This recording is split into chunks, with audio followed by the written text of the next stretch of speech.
Hello student, class 10th का compartment exam का preparation कर रहे हैं एंड ये है आपका कंपार्टमेंट पेपर 2023 सेट 2 सीबीएसई का 430 C2 इसका कोड है। तो इसका सेक्शन ए सेक्शन बी हमने कर लिया है। आज हम इसका सेक्शन सी के आंसर्स करेंगे।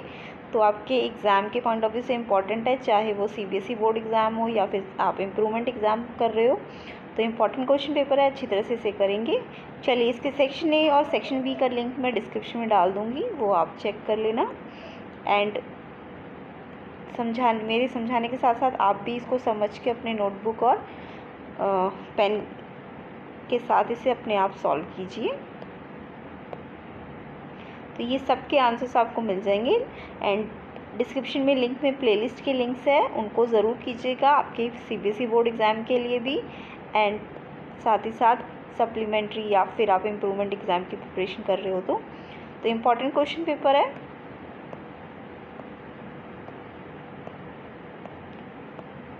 तो ये सब आंसर्स आपको मिल जाएंगे।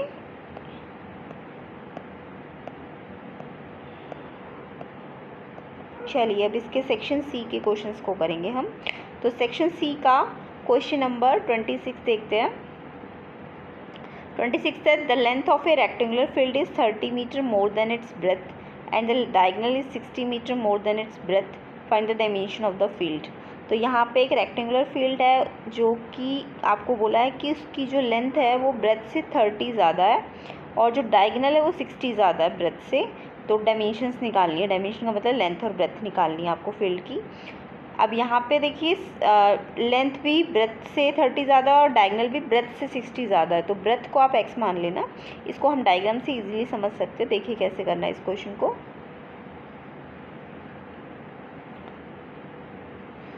तो यहाँ पे हमने क्या करा, x ब्रेथ को मान लिया, ब्रेथ को क्या मान लिया हमने, x मान लिया, ब्रेथ x ले ली। उसके बाद लेंथ हमारी कितनी है, x + 30। तो अगर ब्रेथ x है तो लेंथ जो है वो x + 30 ले ली और जो डायगोनल है, डायगोनल ये इस लेंथ साइड को कहते हैं, ये x + 60 है।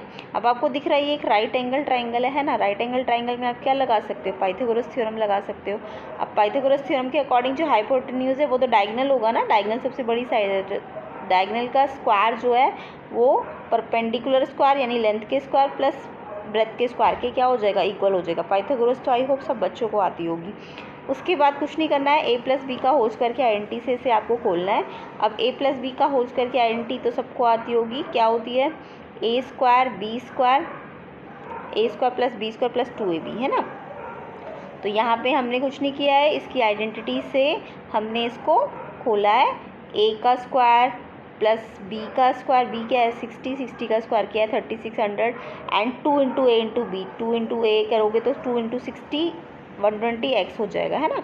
सेम ऐसे इसको भी a + b का होल स्क्वायर की आइडेंटिटी से खोलो, a का स्क्वायर b का स्क्वायर यानी 30 का स्क्वायर 900 आएगा, 2 × a × b करो, 2 × 30 60, 60x आ जाएगा, साथ में x² ये वाला जो x² है ये एज इट इज़ आ जाएगा है ना। अब नेक्स्ट आपको क्या करना है, जो भी लाइक टर्म्स है उनको आपस में प्लस माइनस करना है। तो लाइक टर्म्स यहाँ पे कौन कौन सी है, लाइक टर्म्स है जैसे कि x वाली लाइक टर्म्स x के साथ प्लस माइनस होगी तो ये 60x यहाँ ला के माइनस हो जाएगा और x² से एक x² तो कैंसिल हो गया क्योंकि दोनों साइड इक्वल के सेम है ना, x² तो वो कैंसिल हो जाएगा, ये वाला x² से कैंसिल हो जाएगा। इसके बाद 3600 को 900 के पास लेके जाएंगे तो ये यहाँ प्लस है, यहाँ के माइनस हो जाएगा एंड ये वाला x² जो है ये वाला ये एज इट इज़ रहेगा। 900 - 3600 करोगे तो 2700 आएगा और साइन बढ़ेगा, बड़ा माइनस का साइन। अब ये एक क्वाड्रेटिक बन रही है, x² है फिर कांस्टेंट है और x है ना। तो यहाँ पे क्वाड्रेटिक को बनाने के लिए पहले x² को आगे लिखो, यानी इस वाली साइड के साइन चेंज मत करना, ये जो कौन सी साइड है ये राइट हैंड साइड है जो, इसको एज इट इज़ साइन रखो, x² as it is 2700 as it is, but जो 60x से इधर आएगा तो ये प्लस की जगह माइनस का हो जाएगा है ना। अब क्वाड्रेटिक तो सबको सॉल्व करनी आती होगी, क्वाड्रेटिक में हमें क्या करना होता है 2700 × 1 है ना। देखो ये 2700 है और यहाँ पे कुछ नहीं है तो 1 है, तो 2700 इंटू 1 कितना होता है, 2700 होता है। और 2700 कैसे फैक्टर करोगे, 60 आ जाए तो हमारे पास 90 इंटू 30 करेंगे तो 2700 हो जाएगा, और इसके प्लस माइनस करने पे आपको 60 मिल जाएगा। तो आपने फैक्टर कर लिए 90 और 30, माइनस करके 60 आएगा ना, तो माइनस का 90 और प्लस का 30, तभी माइनस का 60 बनेगा। एंड ये 2700 एज इट इज़। क्वाड्रेटिक जिसको नहीं आती है वो क्वाड्रेटिक की एक्सरसाइज को अच्छी तरह से कीजिए, ठीक है। बहुत सारे क्वेश्चन में मैंने आपको पेपर में डिटेल में समझाई हुई है, तो आप चेक कर लेना। इसके बाद क्या करना होता है, x और 90 में x में से x बाहर आ जाएगा, और यहाँ पे अंदर एक x बचेगा और इसमें से एक 90 बचेगा। सेम ऐसे 30 और 2700 में से 30 कॉमन आ जाएगा, इसमें से x बचेगा और यहाँ पे 90 बचेगा। ये ब्रैकेट सेम आनी चाहिए x माइनस 90 वाली, तो ये कॉमन ब्रैकेट ले लेंगे एंड साथ में x प्लस 30। एक बार x माइनस 90 को 0 करेंगे तो x की वैल्यू 90 आ जाएगी, और एक बार x प्लस 30 को 0 के इक्वल रखेंगे तो x की वैल्यू माइनस 30 आ जाएगी। माइनस 30 आपकी जो ब्रेथ है x है ना, वो पॉसिबल नहीं हो सकती, नेगेटिव है क्योंकि।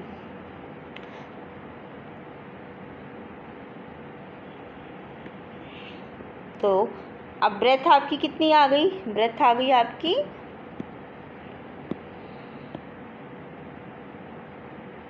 ब्रेथ आ गई 90 मीटर, है ना, क्योंकि x कितना आया था, 90 आया था, तो ब्रेथ 90 मीटर आ जाएगी। तो लेंथ कितनी है, उससे 30 ज़्यादा है, तो यानी 120 मीटर आ जाएगी। तो ऐसे करके ये पाइथागोरस लगा के सॉल्व हो जाएगा। क्वाड्रेटिक अगर आपको नहीं आती है तो मैंने डिटेल में समझाई हुई है, इसे प्रीवियस वीडियोज़ में चेक कर लेना। तो यहाँ भी मैंने समझाई दिया 2700 के ऐसे फैक्टर कीजिए कि 60 आ जाए, तो 90 इंटू 30 से आपका 60 आ रहा है, एंड इसको ऐसे प्लस माइनस में लिखना कि माइनस 60 आ जाए। नेक्स्ट क्वेश्चन देखते हैं।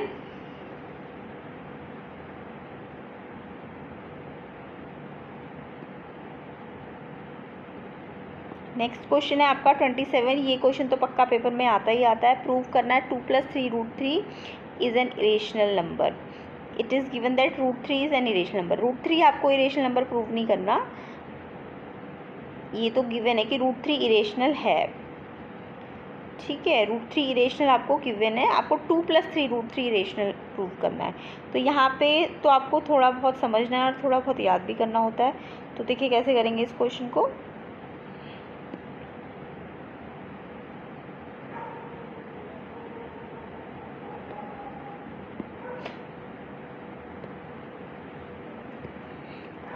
तो देखेंगे सबसे पहले आपको 2 + 3√3 को ना इरेशनल की जगह रेशनल मानना होता है, ठीक है। इस अब आगे लिखना सच दैट कि 2 + 3√3 जो आपको गिवन है वो a/b है, क्योंकि वो रेशनल है तो वो a/b फॉर्म में होना चाहिए, और a और b इंटीजर्स होने चाहिए। अब अगर मेरे को √3 मान लो इरेशनल दिया है, तो मेरे को ये जो भी 2 + 3√3 है, इसमें से √3 जो है ना उसको सेपरेट करना है। तो √3 को सेपरेट करने के लिए इस वाले 2 को उस साइड लेके जाना पड़ेगा। तो ये 2 यहाँ आके माइनस हो जाएगा, यहाँ प्लस हो रहा है तो यहाँ माइनस हो जाएगा। फिर √3 का 3 भी है इनटू में, तो इस 3 को इनटू से यहाँ पे डिवाइड में लाना पड़ेगा इस साइड, ताकि √3 बिल्कुल सेपरेट हो जाए। हमने √3 को ही सेपरेट क्यों किया, क्योंकि √3 आपको इरेशनल गिवन था, है ना। अब आपने क्या किया, ये a/b -2 किया तो एलसीएम लिया, b आया, और क्रॉस मल्टीप्लाई कर दो, a1 ज़ा a एंड माइनस का 2b, एंड ये 3 जो था ये डिवाइड में चला जाएगा। तो ये जो a - 2b आया है, ये अपॉन में 3b, ये क्या है, ये एक रेशनल नंबर है। क्यों, क्योंकि a एंड b आपने क्या माने हैं, इंटीजर्स माने हैं।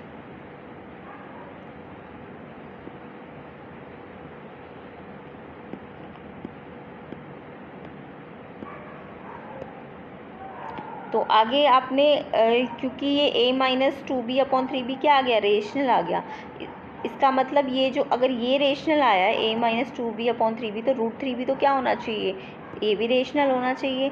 लेकिन आपको तो क्वेश्चन में √3 कैसा दिया हुआ है, इरेशनल दिया हुआ है ना, ये तो दिया हुआ है क्वेश्चन में। तो यानी कि हमने जो माना था उससे तो √3 रेशनल आ रहा है ना। जो हमने माना था उससे तो √3 क्या आ रहा है, रेशनल आ रहा है, जबकि हमें गिवन क्या है, √3 इरेशनल। तो कॉन्ट्राडिक्शन आ रहा है। तो कॉन्ट्राडिक्शन किस कारण से आ रहा है, क्योंकि हमने स्टार्टिंग में जो अजम्पशन लिया था वो रॉन्ग लिया है। क्या रॉन्ग अजम्पशन लिया है कि हमने 2 + 3√3 को क्या मान लिया था, रेशनल मान लिया था, स्टार्टिंग में माना था ना।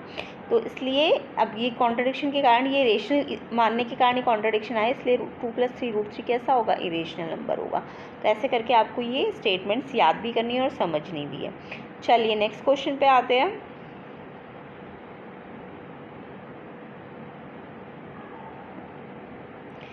नेक्स्ट क्वेश्चन है आपका, प्रूफ करना है root 5 is an irrational number. ये वाला क्वेश्चन मैंने बहुत बार कराया हुआ है आपको, आप इससे प्रीवियस के PYQs को देखेंगे प्लेलिस्ट में जो दिए हैं, तो उसमें मैंने बहुत बार करा रखा है रूट 5 को इरेशनल कैसे प्रूफ किया जाता है। इसके अलावा लिंक इसकी जो सेपरेट वीडियो है रूट 5 इरेशनल नंबर की, वो मैं लिंक में डाल दूँगी डिस्क्रिप्शन में, तो वहाँ आप चेक कर लेना। अभी मैं जल्दी से जल्दी रूट 5 की जगह रूट 3 वाला दिखा देती हूँ आपको, उसी तरीके से रूट 5 वाला भी करना होगा आपको।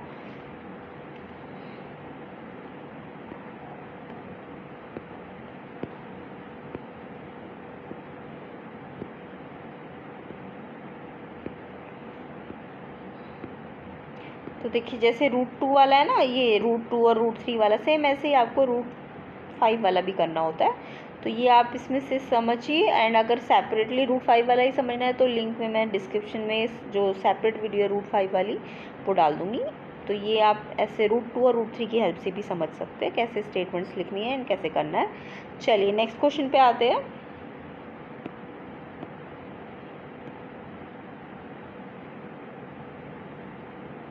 नेक्स्ट क्वेश्चन है आपका 28 का A part, in the given figure BC by BD equal to BE by AC, and आपको दिया हुआ एंगल ABD, आपको दिया है angle ABD equal to angle ACD, है ना। तो यहाँ पे एक डायग्राम बना हुआ है, एक ट्राइंगल ABD बना हुआ है, ABD ये वाला, और एक ट्राइंगल आपके पास बना हुआ है EBC, यानी एक छोटा ट्राइंगल बना है और एक बड़ा ट्राइंगल बना हुआ है ना। अब इस ट्राइंगल में आपको एक तो इस वाले छोटे ट्राइंगल की BC, बड़े ट्राइंगल की BC और छोटे ट्राइंगल की BD का रेशियो दिया हुआ है ना, BC बाई BD, एंड साथ में इधर की साइड BE बाई AC, यानी कि बड़े ट्राइंगल का BE और छोटे ट्राइंगल का AB देना चाहिए था, बट इन्होंने AC दिया है। क्या दिया है? AC दिया है। तो हम AC को क्या AB कर सकते हैं? क्या AC को AB कर सकते हैं? क्योंकि अगर इसका BE आया है तो इसके साथ इसका छोटा वाला BA आना चाहिए, छोटे ट्राइंगल का। तो डायग्राम समझ आ गया होगा, एक बार फिर से देख लेते हैं। तो आपको क्या दिया हुआ है, आपको यहाँ पे ट्राइंगल ABD और EBC के बारे में बात कर रहे हैं। ट्राइंगल ABD की आपको BD यूज़ कर दी क्वेश्चन में, और BC भी यूज़ करी हुई है, बट ये जो बड़ा ये BE बाई AC में क्या करा है, BE तो यूज़ किया है, बट BA यूज़ करने की जगह इन्होंने AC यूज़ करी है। तो क्या AC AB के इक्वल हो सकती है? यस हो सकती है। देखो यहाँ से, है ना, क्योंकि एंगल ABD ये वाला एंगल इस वाले एंगल के बराबर है। अगर किसी ट्राइंगल में, किसी भी ट्राइंगल में अपोजिट एंगल बराबर हो तो अपोजिट साइडें भी तो बराबर होंगी। तो अगर अपोजिट साइडें बराबर है, कौन सी? देखो ये वाली इस वाली के बराबर हो जाएगी, यानी AB और AC बराबर हो जाएगी। तो यानी इस AC की जगह हम क्या लिख लेंगे? AB लिख लेंगे। तो देखिए कैसे करेंगे इस क्वेश्चन को।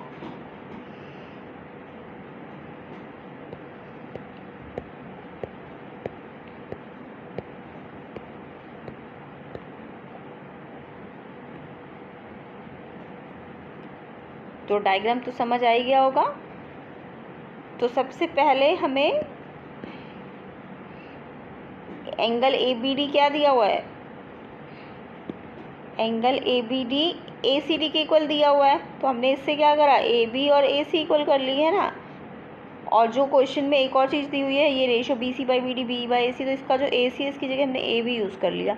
अब हमें दिख रहा है कि इसका BC अपॉन BD और इसका BE अपॉन AB इक्वल है ना। और साथ में एक एंगल जो है एंगल B, वो कॉमन भी है। एंगल B क्या है, एंगल B के इक्वल है, कॉमन है। तो किसी भी दो ट्राइंगल्स में अगर एक एंगल और दो साइड्स का रेशो इक्वल हो तो ऐसे ट्राइंगल क्या हो जाते हैं, सिमिलर हो जाते हैं। तो इस तरीके से इस क्वेश्चन को करना था। चलिए नेक्स्ट क्वेश्चन पे आते हैं।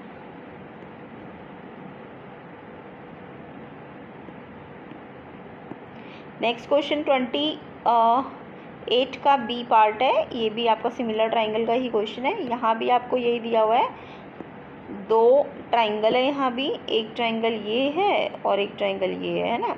तो दो ट्राइंगल्स दिए हुए आपको। इस वाले ट्राइंगल में ये वाला एंगल 90 और इस वाले ट्राइंगल का ये वाला एंगल 90 है। और साथ में आपको बोला ये दोनों ट्राइंगल सिमिलर है, तो पहले एक एंगल तो इक्वल ही है। देखो एक एंगल ए जो है वो छोटे इस वाले ट्राइंगल में भी आ रहा है, इस वाले में और इस वाले में भी आ रहा है ना। तो ये ट्राइंगल तो सिमिलर हो गए। चलिए इसका आंसर देखते हैं।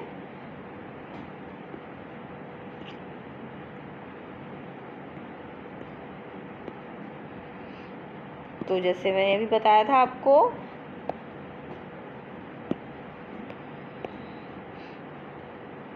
एक तो ये 90 एंगल 1 और 2 मान लो इनको, ये 90 डिग्री है। दूसरा एंगल ए दोनों में कॉमन आ रहा है ना। तो देखो अब इसे कैसे नेमिंग बहुत ध्यान से लिखनी होती है ताकि रेशो सही से बन पाए।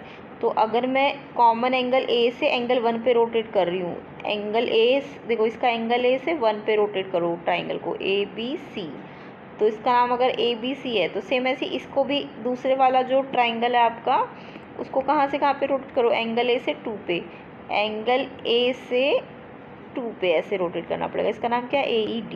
तो ऐसे नाम बहुत ध्यान से लिखना है। तो अगर दो एंगल इक्वल है तो सिमिलर हो जाएंगे ट्राइंगल एंगल से। अब देखो इसके कॉरस्पॉन्डिंग रेशोज़ बना लो। अगर ट्राइंगल के नाम आपने सही लिखे हैं तो आप कॉरस्पॉन्डिंग रेशो बना लोगे। कैसे, इसकी अगर AB लिख रहे हो, दो वर्टेक्स ले रहे हो स्टार्टिंग वाले, तो इसके AE को अपॉन में लेना, AB अपॉन AE। सेम ऐसी इसकी अगर AC ले रहे हो, क्योंकि हमें क्वेश्चन में क्या क्या चाहिए, AB AD AC चाहिए और AE। तो हमने अगर इस वाले की AC लिए फर्स्ट एंड थर्ड वर्टेक्स, तो इसका भी फर्स्ट एंड थर्ड AD लेना पड़ेगा, तो AC बाय AD। तो अगर आपने ये नाम सही से नहीं लिखे होंगे तो आपके रेशो गलत हो जाएंगे। अब क्रॉस मल्टीप्लाई कर लो, AB इंटू AD हो जाएगा और AE इंटू AC हो जाएगा। तो यही आपको प्रूव करना था।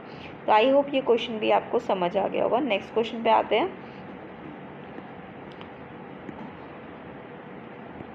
नेक्स्ट क्वेश्चन भी आपका सर्कल में से है, सर्कल नहीं सेक्टर वाला जो चैप्टर है।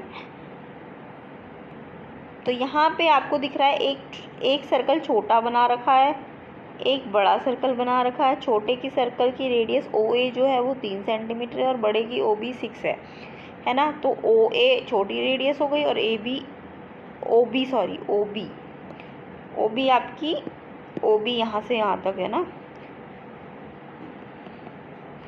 OA तो यहाँ से यहाँ तक है, OB यहाँ से यहाँ तक है। तो आप यहाँ से अगर AB निकालना चाहो, ये AB, तो ये कैसे निकालोगे, OB में से OA को माइनस करके, है ना, 6 में से 3 माइनस करके, तो मेरी AB आ जाएगी। अच्छा AB निकालनी क्यों है ये ध्यान से देखेंगे। अब हमें करना क्या है, क्वेश्चन में हमको करना क्या है, पेरीमीटर ऑफ शेडेड रीजन निकालना है। कई बार तो इस क्वेश्चन में पेरीमीटर की जगह आ सकता है कि area of shaded region, but अभी फ़िलहाल बच्चे कंफ्यूज हो सकते हैं कि पेरीमीटर कैसे निकालेंगे। तो आपको पेरीमीटर का मतलब समझ रहा है, शेडेड रीजन क्या है, ये है ना, ये पूरा शेडेड रीजन है, ये शेडेड रीजन है। तो इस शेडेड रीजन का पेरीमीटर कैसे बन रहा है आपका, देखो ये पेरीमीटर क्या है, एक तो इस शेडेड रीजन में ये वाली लाइन आ रही है, एक इस शेडेड रीजन में ये वाली लाइन आ रही है ना, और फिर एक ये वाली लाइन और एक ये वाली लाइन आ रही है। तो यही तो है शेडेड रीजन का पेरीमीटर। पेरीमीटर का मतलब बाउंड्री, है ना। अच्छा अब आपको ये पेरीमीटर निकालेंगे कैसे, पेरीमीटर निकालने के लिए आपको दिख रहा है कि एक तो आपकी लेंथ 1, ये क्या होती है, लेंथ ऑफ आर्क होती है ना, ये छोटी वाली लेंथ ऑफ आर्क, ये वाले बड़े सर्कल की लेंथ ऑफ आर्क ये L2 है। एंड साथ में यहाँ से भी एक AB है और ये भी AB ही माना जाएगा। तो आपका फॉर्मूला क्या बन जाएगा, देखो पेरीमीटर निकालने के लिए,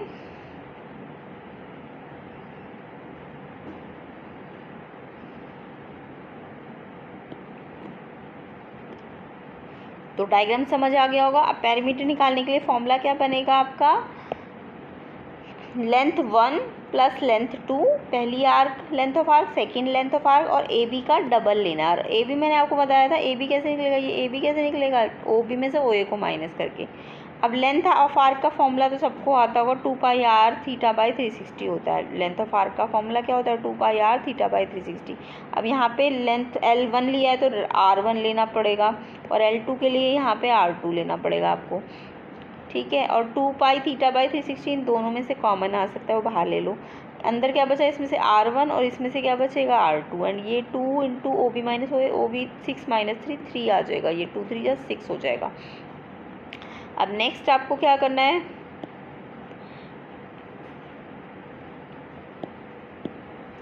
नेक्स्ट आपको वैल्यूज़ पुट करनी है। 2 से तो 180 कट जाएगा, 2 से तो देखो ये 180 कट गया, 360 कट के 180 आ गया नीचे। और ये थीटा की जगह आपने 60 पुट कर दिया, 60 दिया हुआ है ना, ये देखो ये एंगल 60 दिया हुआ है।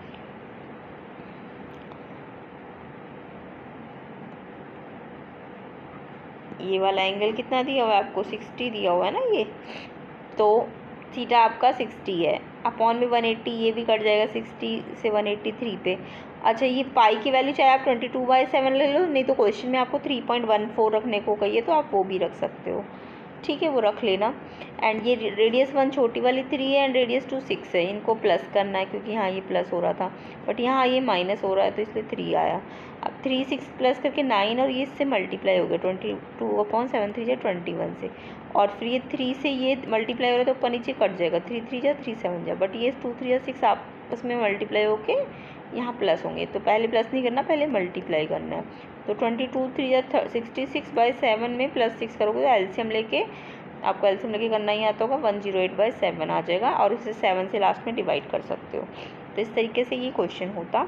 हाँ, अगर इस क्वेश्चन में आपको पैरीमीटर की जगह क्या बोल देते, एरिया ऑफ शेडेड रीजन, तब आप क्या करते, तब आप बड़े सेक्टर में से,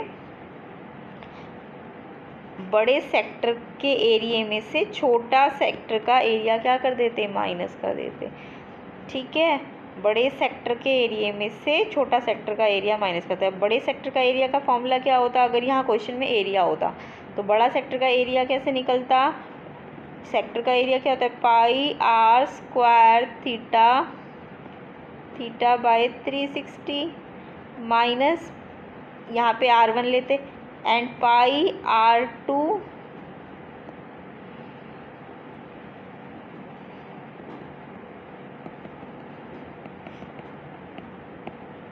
समझ आ गया ना। एरिया 1 के लिए πr1² थीटा बाय 360, ऐसे दूसरा वाला छोटा वाला r2 मान लो, r2 का स्क्वायर अपॉन थीटा अपॉन 360। अच्छा, थीटा देखा, ध्यान से देखना, अब ये जो सेक्टर है, चाहे छोटा कहूँ चाहे बड़ा कहूँ, इसमें थीटा जो है कौन सा वाला लेते, ये 60 वाला थोड़ा ना लेते, क्योंकि सेक्टर तो इधर की तरफ बन रहा है ना, इधर की तरफ, तो ये रिफ्लेक्स वाला थीटा लेते। तो थीटा में मैं थीटा डैश लगाऊंगी क्योंकि आप 60 नहीं लेते इस वाले में, यहाँ पे 60 थीटा की जगह कितना लेते, 360 माइनस 60 यानी 300 लेना था आपको थीटा। अच्छा, ये लेंथ ऑफ आर्क में भी आपको थीटा 60 नहीं लेना, इसको सही कर लेना लेंथ ऑफ आर्क में भी, क्योंकि लेंथ ऑफ आर्क में भी तो आपकी रिफ्लेक्स पे बन रही है ना, तो 300 लेना है। थीटा कितना लेना है आपको, उसमें भी 300 लेना है। उसको करेक्ट करो, अभी मैं करा देती हूँ उस क्वेश्चन को दोबारा से। उसमें मैंने 60 ले लिया ना, 60 नहीं लेना आपको, 300 लेना है, रिफ्लेक्स एंगल लेना है, इसको सही कर लेना।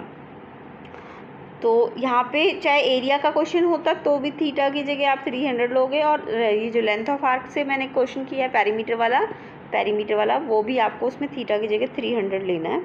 उसको अभी करेक्ट कर लेते हैं, ठीक है। तो ये समझ आ गया। अगर यहाँ एरिया होता तो बड़े सेक्टर में से छोटा सेक्टर माइनस करते और उसमें भी आपको थीटा को रिफ्लेक्स थीटा लेना होता, 300 का लेना होता। बाकी तो π/360 और 300 कॉमन ले के r1 का स्क्वायर माइनस r2 का स्क्वायर से आपका वो क्वेश्चन सॉल्व हो जाता। अभी हम फिलहाल इस क्वेश्चन को ठीक करते हैं। 60 नहीं लेना हमको, 300 लेना है, क्योंकि हमने लेंथ ऑफ आर्क तो ली है बट वो हमने कौन सी वाली ली है, वो हमने रिफ्लेक्स वाली ली है। तो 300 सही कर लो इसको। तो यहाँ पे 60/180 नहीं होगा, 300/180 होगा। तो आंसर आपका आएगा 22/7 इंटू में 300/180 इंटू 9 से ये कट जाएगा, 9 20 पे, और फिर 20 पे ये 10 पे 2 पे कटेगा, और ये 11 पे कटेगा, 0 से 0 कटेगा, तो 11 3 330/7 330/7 में आपका प्लस होगा 6, उसके अकॉर्डिंग आंसर आएगा। इसका आंसर मुझे आप कमेंट करके बताना क्या आएगा, ठीक है। 330/7 + 6।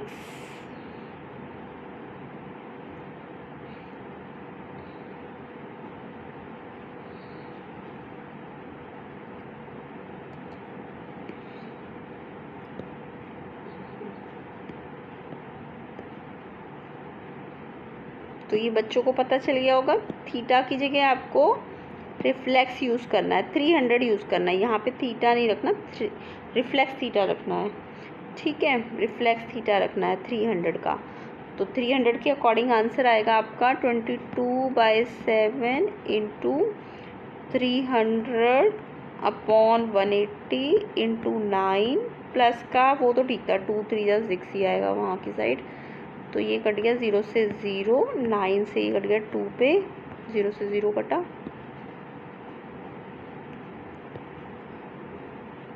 फिर 2 पे ये कट गया 11, 11 3 जा 33/0/7 प्लस का 6 एंड एलसीएम लोगे तो 7, 330 + 42, 7 6 जा 42, ये आ जाएगा आपका 342 नहीं, 342 नहीं, 30 में 42 ऐड करूँगी तो 2 3 4 7 372/7, इसका अप्रॉक्सीमेटली इतना आंसर आएगा। इसको सही कर लेना, इस क्वेश्चन को 300 आएगा थीटा की जगह, रिफ्लेक्स है क्योंकि। चलिए नेक्स्ट क्वेश्चन पे आते हैं।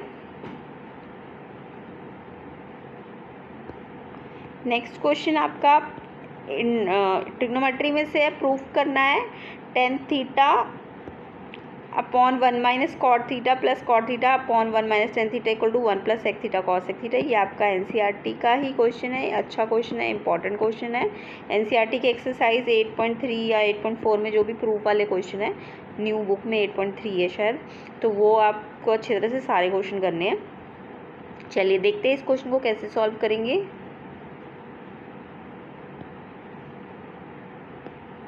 तो यहाँ पे हमें कुछ नहीं करना, कुछ सिंप्लीफिकेशन रूल्स आने चाहिए आपको। तो आपको क्या करना है, क्योंकि कोई आइडेंटिटी तो बन नहीं रही स्टार्टिंग में, लेफ्ट हैंड साइड को अगर मैं देखूँ लेफ्ट हैंड साइड को, तो कोई आइडेंटिटी तो बन नहीं रही, तो आपको सिंपल फॉर्म लानी है। tan θ की सिंपलेस्ट फॉर्म क्या होती है, sin बाई कॉस। ऐसी cot θ की simplest form cos by sin होती है, ये एंड ये 1 एज इट इज़। ऐसी cot θ की सिंपलेस्ट फॉर्म cos/sin, tan की sin बाई कॉस, ठीक है। अब इसका नीचे वाला जो डिनोमिनेटर है उसका देखो 1 - cos बाई साइन फ्रैक्शंस में है ना, तो इसका एलसीएम लो, तो नीचे इसके नीचे 1 है, 1 और साइन का एलसीएम साइन आ जाएगा, और ये साइन तो यहाँ चला जाएगा, साइन क्रॉस में ना sin θ अपॉन × 1 करोगे तो sin θ, एंड ये 1 cos θ से cos θ आ जाएगा। एलसीएम ले लिया हमने, ठीक है, पहले एलसीएम लिया sin θ और फिर क्रॉस कर दिया ऐसे करके, तो ये साइन और ये कॉस बन जाएगा। इसके बाद आपका ऐसे ही सेम टू सेम यहाँ है, cos θ और 1 का एलसीएम लिया, cos θ हो जाएगा, और ये भी cos θ × 1 cos θ and 1 × sin θ, cross ऐसे करके क्रॉस में चला जाता है, ठीक है। और ऊपर cos θ upon sin θ as it is. Next आपको क्या करना है,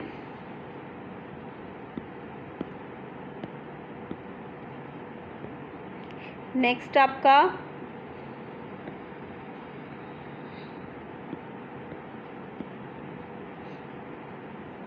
अब देखो ये जो नीचे वाला फ्रैक्शन है, हमने इसको एलसीएम तो ले लिया, अब ये नीचे वाला फ्रैक्शन जब ऊपर आएगा तो ये रेसिप्रोकल हो जाएगा इनटू में आके, तो ये जो साइन थीटा नीचे था वो तो ऊपर आ जाएगा, और ये जो साइन माइनस कॉस है वो नीचे आ जाएगा। सेम ऐसे ये वाला भी रेसिप्रोकल हो जाएगा, कॉस तो ऊपर आ जाएगा और कॉस माइनस साइन नीचे आ जाएगा। अब आपको दिख रहा है ये दोनों इंटू हो रहे हैं और ये दोनों इंटू हो रहे हैं, तो हमें क्या करना है, इंटू करने के लिए पहले देखो नीचे जो भी है ना उसका, और इंटू होने के बाद ये प्लस भी हो रहे हैं, तो ये एक फ्रैक्शंस की प्लस कैसे करते हैं, फ्रैक्शंस की प्लस करने के लिए आपको क्या करना पड़ेगा, इसके लिए आपको एलसीएम लेना पड़ेगा। तो एलसीएम में देखो साइन माइनस कॉस आपका इधर भी है, इस वाले पूरे के साथ भी साइन माइनस कॉस है, और इधर भी हो सकता है, यहाँ कॉस माइनस साइन दिख रहा है, बट यहाँ भी आप चाहो तो साइन माइनस कॉस कर सकते हो। साइन माइनस कॉस करोगे तो ये प्लस जो साइन है ये यहाँ पे माइनस हो जाएगा बाहर, क्योंकि आपने उल्टा किया ना, कॉस माइनस साइन की जगह साइन माइनस कॉस, तो ये माइनस साइन हो जाएगा यहाँ पे। अब ये क्या दिख रहा है, ये साइन माइनस कॉस दोनों में एलसीएम में सेम आ रहा है, तो हमने कॉमन ले लिया। मतलब एलसीएम में क्या होता है, जो सेम होता है वो एलसीएम होता है ना। एक बार दोनों में है तो एक बार आ जाएगा। ऐसे ये भी एक बार है सारे, तो ये भी एलसीएम में आ जाएंगे। अब आपको दिख रहा है कि एलसीएम में अगर ये पूरा एलसीएम आया, ये पूरा, तो sine cos sine minus cos, तो यहाँ पे देखो अगर, तो कॉस तो है, साइन माइनस कॉस है, बट साइन नहीं है ना। क्या नहीं है आपका, ये जो साइन है ये नहीं है इस वाले के नीचे। तो आपने इस साइन को क्या करा, ये जो साइन नहीं है उसको इस साइन स्क्वायर से मल्टीप्लाई किया, तो इस साइन क्यूब बन जाएगा। सेम ऐसे इसमें साइन है और साइन माइनस कॉस है, क्या नहीं है, कॉस नहीं है, तो इसको इस वाले को कॉस से मल्टीप्लाई कर दो, कॉस क्यूब हो जाएगा। अब उसके बाद हमने क्या किया है, इसके बाद हमने आइडेंटिटी बनाई है a cube minus b cube की। A cube minus b cube की आइडेंटिटी होती है a minus b a square plus b square plus a b. ये आइडेंटिटी आपको याद रखनी है। तो ए क्या है, साइन थीटा, बी क्या है, cos theta. A minus b a square plus b square plus a b, ठीक है, a b sine into cos. अब आपको दिख रहा है sine square plus cos square तो 1 होता है, तो ये 1 हो जाएगा plus sine theta cos theta. And ये जो sine theta minus cos theta ऊपर नीचे सेम आ रहा है, और नीचे ये जो साइन थीटा कॉस थीटा ये एज इट इज़ रहेगा। इसके बाद ये ऊपर 2 टर्म्स है और नीचे सिंगल टर्म है। ये जब नीचे इनटू में होती है ना तो ये सिंगल टर्म मानी जाती है। तो ये वाला ऊपर 2 टर्म और नीचे सिंगल टर्म हो तो एक बार A1 upon sine theta cos theta इसके डिवाइड में जाएगा, और एक बार ये सेकेंड टर्म के साथ भी डिवाइड में जाएगा। तो जब ये इसके साथ डिवाइड में जाएगा तो ये तो कट जाएगा, 1 आ जाएगा, बट ये 1 upon sine theta cos theta as it is रहेगा।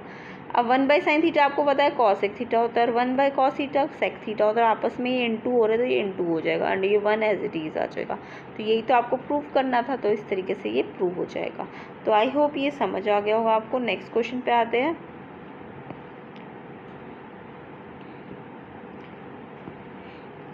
नेक्स्ट क्वेश्चन नंबर 31 को देखेंगे। 31 क्वेश्चन में आपको बोला है फाइंड करना है जीरोस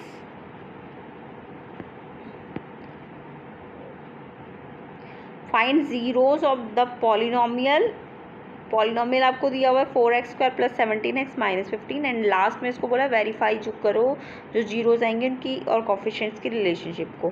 तो ये भी आपका एनसीईआरटी से का ही क्वेश्चन है, बस वैल्यूज चेंज हुई है। तो देखिए कैसे करना है इस क्वेश्चन को। तो सबसे पहले तो क्वाड्रेटिक को आपको सॉल्व करना आना चाहिए। कैसे करते हैं, देखो ये क्वाड्रेटिक की फॉर्म होती है ax स्क्वायर bx प्लस सी। जिनको क्वाड्रेटिक नहीं आती वो समझ लो। अब जब भी हम इसके जीरोस निकालते हैं तो हम क्या करते हैं, इसको मिडिल स्प्लिट करते हैं। तो मिडिल स्प्लिट करते वक्त हमें क्या करना होता है, ए और सी जो वेरिएबल्स कोफिशिएंट्स होते हैं, ए और सी कोफिशिएंट, इन कोफिशिएंट्स की मल्टीप्लाई करनी होती है ए इंटू सी की। तो देखो ए 4 है तुम्हारा और सी 15 है, तो 4 इंटू 15 करोगे तो 60 आएगा, है ना। अब ये 60 के फैक्टर सोचो कि ऐसे फैक्टर लेना कि 17 आ जाए प्लस माइनस करने पे। तो 60 के एक तो फैक्टर 4 इंटू 15 आया, बट उसको प्लस करके 19 देगा और माइनस करके 11 देगा, जबकि हमें 17 चाहिए। तो दूसरा फैक्टर लो 12 इंटू 5, 12 5 जब भी तो 60 होता है। 12 और 5 से 17 प्लस करके आ सकता है, बट जब मैंने वो फैक्टर लेके देखा ना तो मेरा ना कुछ मिस्टेक हो गया था, इसलिए मैंने कोई और फैक्टर सोचा। तो एक तो 12 और 5 60 दे रहा है मल्टीप्लाई करके, 60 का फैक्टर है ये, सब कोई शक नहीं है। लेकिन इससे 12 5 से 17 भी बन रहा है, ये भी ठीक है, बट यहाँ पे ना जब आप 12 और 5 रखोगे तो आपकी जो ब्रैकेट्स के साइन है ना वो डिफरेंट आ जाएंगे, तो आप रख के देखना वो चेंज हो जाएंगे। तो इसलिए हमें कोई और फैक्टर है, ऐसे केस में हमें यानी कि कोई और फैक्टर भी मिलेगा ज़रूर जो 17 दे दे। तो आपको 60 का और फैक्टर कौन सा मिल गया, 20 इंटू 3, 23 या 60 होता है ना, और 20 माइनस 3 भी 17 होता है। तो यानी मुझे मिल गया 20 और 3। तो मैंने क्या करा, 17 को ब्रेक किया 20x और 3x में, और मुझे प्लस 17 चाहिए तो 20 प्लस का लिया और 3x माइनस का लिया। अब नेक्स्ट तो सबको भी पता होगा 4x और 20x में से 4x कॉमन आ जाएगा, है ना। अब 4x कॉमन लिया अगर, तो इसमें से तो क्या बचेगा, x ही बचेगा क्योंकि 4x बाहर है, एंड 20x में से क्या बचेगा, 5 बचेगा। ऐसे ही 3x में से 3 कॉमन आ जाएगा, दोनों में 3 और 15 में से, और यहाँ माइनस का साइन है तो ध्यान से यहाँ माइनस का साइन लगाओगे आप, और जो अंदर माइनस का साइन है वो प्लस हो जाएगा, ध्यान रखना, जब बाहर माइनस होता है तो अंदर प्लस हो जाएगा। अगर ये माइनस है ना तो ये प्लस हो जाएगा, यानी कि अगर बाहर माइनस लिया तो अंदर का साइन चेंज होगा। अब 3x में से 3 बाहर है तो x बचेगा, ऐसे ही 15 में से 3 बाहर है तो 5 बचेगा, है ना। तो ये x + 5 बिल्कुल सेम साइन के साथ सेम ब्रैकेट आ जाएगी। अगर हम 12 × 5 लेते ना तो साइन में गड़बड़ आ जाती, तो आप वो रख के देख लेना, गड़बड़ आएगी।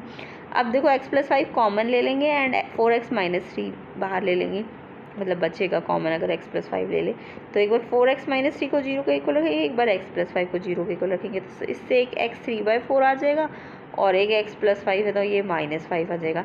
ये जो x की दोनों वैल्यू है इसी को अल्फ़ा और बीटा कहते हैं। क्या कहते हैं? अल्फ़ा और बीटा। अब रिलेशनशिप वेरीफाई करने के लिए आपको क्या करना होता है, एक बार ये जो अल्फ़ा और बीटा आया आपके, यानी अल्फ़ा समझ गए ना, ये जो x की वैल्यूज़ आई है इनको एक बार अल्फ़ा और बीटा को प्लस करके देखना है। तो अल्फ़ा आपका 3/4 और ये -5 है, तो जब आप प्लस करोगे तो इसका एलसीएम लेके ये -17/4 आ जाएगा। एंड आप इसे चेक करना, ये -b/a के इक्वल आना चाहिए। तो b और a आपको पता था ना क्या क्या आए थे। देखो b क्या था आपका 4 था ना, b क्या था आपका 17 था, सॉरी, और a कितना था 4 था। तो ये आपका 17/4, b की जगह आपने 17 रखा, a की जगह 4 रखा और ये बाहर माइनस है। और देखो ये -17/4 आ रहा है b/, और हमने अल्फ़ा और बीटा को प्लस करके देखा तो वो भी -17/4 हो रहा है। तो इस तरह से हमारी रिलेशनशिप वेरीफाई हो जाएगी। सेम ऐसी अल्फ़ा × बीटा वाली भी करनी होती है। तो अल्फ़ा × बीटा करने के लिए आपको क्या करना है, अल्फ़ा और बीटा को जो आए आपके इनको इंटू करना है। तो अल्फ़ा आपका 3/4 आया है, अल्फ़ा कितना आया है आपका 3/4 और बीटा कितना आया -5, तो इनको इंटू करो 3/4 × -5 को, तो ये 3×5 = 15/4 और यहाँ एक माइनस है तो ये माइनस लगेगा। और ये चेक करोगे तो ये c/a के इक्वल आ जाएगा। ठीक है, तो इस तरीके से ये रिलेशनशिप वेरीफाई हो जाएगी। तो आई होप ये सारे क्वेश्चंस आपको समझ आ गए होंगे। वीडियो को ज़्यादा से ज़्यादा शेयर कर दीजिए एंड अगर वीडियो पसंद आई है तो वीडियो को लाइक कर दीजिए। एंड इसका सेक्शन डी और ई जो इम्पोर्टेंट्स है वो हम नेक्स्ट पार्ट में कवर करेंगे। ये सेक्शन डी के क्वेश्चंस भी इम्पॉर्टेंट है 5 मार्क्स वाले, एंड सेक्शन ई के भी। तो ये सारे क्वेश्चंस के आंसर्स हम नेक्स्ट पार्ट में कवर कर लेंगे। वीडियो में नए हो तो सब्सक्राइब कर लेना चैनल को, एंड सिर्फ देखना नहीं है, अपने आप इनको खुद प्रैक्टिस करनी है। नोटबुक और पेन साथ में रख के आपको सारे क्वेश्चंस खुद करके देखने हैं। बल्कि पहले वीडियो को पॉज करिए, खुद ट्राई कीजिए, नहीं आ रहा तो फिर जब मैं समझा रही हूँ तो उसको आप अपने आप कीजिए। तो ये सारे केस बेस्ड क्वेश्चंस भी हम नेक्स्ट पार्ट में कवर करेंगे। एंड आपके CBSE बोर्ड के लिए भी बहुत इंपॉर्टेंट है सारे क्वेश्चंस। एंड इसके अलावा इम्प्रूवमेंट एग्ज़ाम या फिर कंपार्टमेंट की प्रिपरेशन कर रहे हो तो उसके लिए भी ये इम्पॉर्टेंट है। प्रीवियस ईयर का कंपार्टमेंट पेपर है 2023 का, इम्पॉर्टेंट है, तो आपको अच्छी तरह से करना है। आई होप सारे क्वेश्चंस आपको समझ आ गए होंगे कैसे करने हैं, और प्लेलिस्ट की वीडियोस को ज़रूर चेक कर लीजिएगा। एंड 500 लाइक्स कम से कम टारगेट रखिए ताकि मैं सेक्शन डी और ई को जल्दी से जल्दी कंप्लीट कर सकूं।